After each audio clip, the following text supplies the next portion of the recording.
Hello दोस्तों, welcome back to our channel corporate Kahani. दोस्तों, आज मैं एक काफ़ी इंपॉर्टेंट टॉपिक आपसे डिस्कस करने जा रहा हूँ। वो टॉपिक है रेजिग्नेशन से रिलेटेड।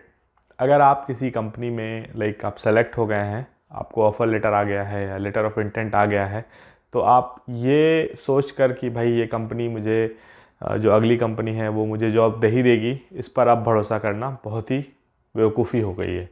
हुआ यूँ गाइज़ कि काफ़ी लोग जो हैं उनको तो मतलब इतना परेशान किया जा रहा है कि उनका ऑफ़र लेटर रिलीज़ नहीं कर रहे हैं। एक सब्सक्राइबर से मेरी बात हुई, उन्होंने बताया कि उनको सारा राउंड हो गया, सब कुछ हो गया और इनको बोला गया कि आप रिज़ाइन करिए। इन्होंने रिज़ाइन किया और रिज़ाइन करके लेटर ऑफ रेजिग्नेशन भी भेज दिया इन्होंने, लेकिन ऑफ़र लेटर अगली कंपनी ने नहीं भेजा।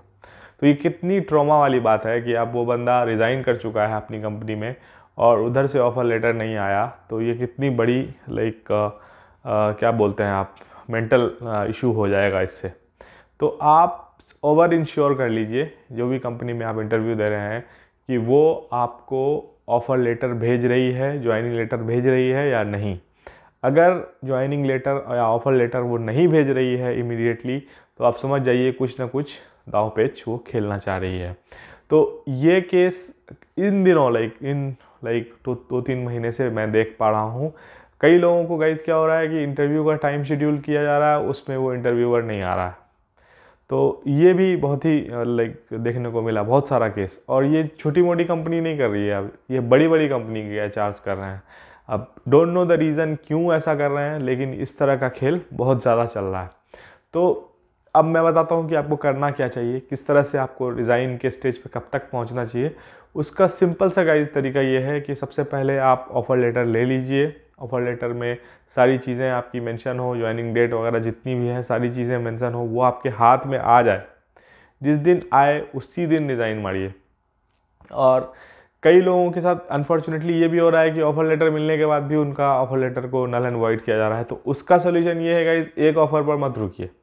एक फलानी कंपनी में भाई ऑफ़र लग गया हमारा, तो अब रिज़ाइन मार दिया और अब इंटरव्यू ही नहीं दे रहे हैं, नोटिस पीरियड सॉल्व कर रहे हैं, मस्ती कर रहे हैं।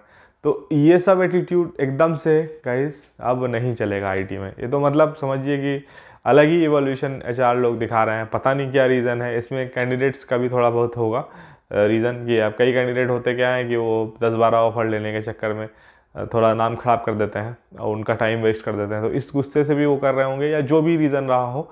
लेकिन अब ये मामला जो है बहुत ज़्यादा स्ट्रिक्ट हो गया। मतलब जो कैंडिडेट है उसके हाथ से ये चीज़ निकल चुकी है। अब एचआर के हाथ में है कि वो डिसाइड करेगा कब आपको जॉब देगा, नहीं देगा। मतलब वो एंड में भी पलट रहा है। तो मतलब ऐसा सीन हो गया है कि आप जितना केयरफुल रहेंगे उतना ही बेहतर रहेगा। इस तरह के केस मेरे पास 1-2 नहीं 5-6 आ गए हैं। तो इसलिए मैंने सोचा इस पर एक वीडियो किया जाए। और सबसे बड़ी बात यह है गाइस, अगर आप रिज़ाइन कर दे रहे हैं और आपको अगली कंपनी मना कर दे रही है, तो कितना बुरा सिचुएशन आपके साथ हो सकता है। और इंटरव्यू वाला तो गाइस दसों केस मुझे मिला है कि इंटरव्यू है फलाने वक्त पे तो आया ही नहीं बंदा। तो एक जो होता था कि जैसे मैंने भी किया था, बहुत सारे लोग करते हैं, वीडियो में आपको कई सारे कमेंट मिल जाएंगे। वो लोग भी रिज़ाइन कर देते थे, उसके बाद जॉब सर्च करते थे। मुझे लगता है वो पीरियड अब ओवर हो चुका है। आप रिज़ाइन एकदम से सोच समझ के कीजिए, कंपनी को देखिए, आगे समझिए वहाँ पे क्या रोल है, क्या रिस्पॉन्सिबिलिटी आपको मिलेगी, बेंच पे रखेंगे या फिर आपको प्रोजेक्ट में डायरेक्ट हायर करेंगे। ये सारी चीज़ें आप एक बार इंश्योर कर लीजिए, तभी जाके रिज़ाइन कीजिए। इन एचआर के बहकावे में बिल्कुल मत आइए, ये आपको कहीं भी आजकल छोड़ सकता है। इतना बुरा सिचुएशन हो गया है इस मामले में। और तो और गाइस, इन सब को आपको समझना ही है।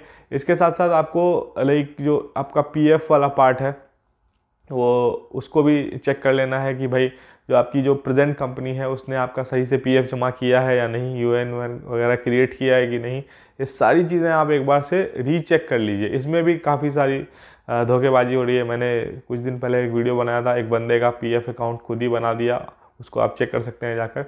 तो वो भी चीज़ें चल रही हैं आजकल, जिससे हम लोगों को एकदम से सतर्क रहना है। और सबसे गंदी चीज़ ये है कि ये छोटी कंपनी नहीं कर रही है, ये बड़ी बड़ी कंपनी कर रही है। जो आपको मालूम ही है इंडिया की मेजर बड़ी कंपनी कौन कौन सी है।